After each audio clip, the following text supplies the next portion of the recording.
I appreciate the power of early warning and detection systems, but they seem to rely on completeness and accuracy of the information entered. How can we ensure that these data gaps don't produce recommendations that lead educators down the wrong path? Um, I summarized a little bit. And Carla, this seems tailor-made for you. And thanks, Tim, for asking that question.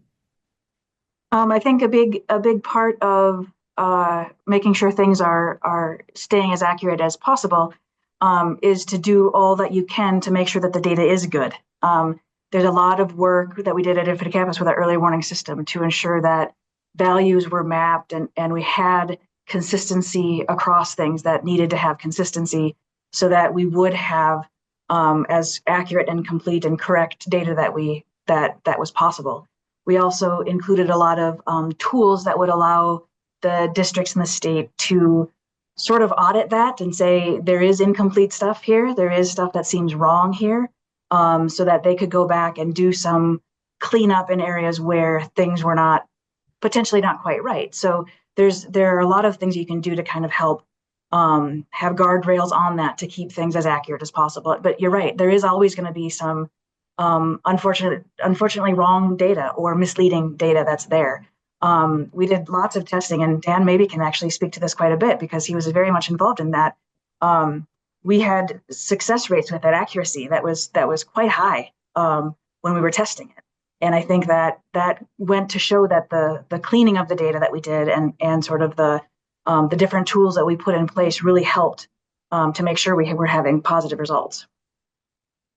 Yeah, thank you, Carla. I want to also say that when we designed that system, we designed it using data that local education agencies had other incentives to have correct data for. It wasn't that they were putting data into the student information system for the purpose of early warning or recommendation. They were putting information into the student information system for many other business needs, scheduling students, making sure transcripts and enrollments happen correctly, that the attendance reporting is correct. They would have done those in any case, and they knew that they had processes and reasons for doing that with high fidelity. Because the schools were doing that already for their own reasons, we then had the opportunity to leverage high fidelity near real-time data for the purposes of recommendation.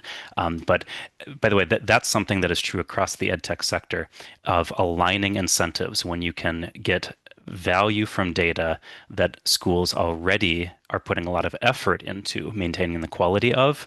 You can then use that data for other continuous improvement or recommendation purposes.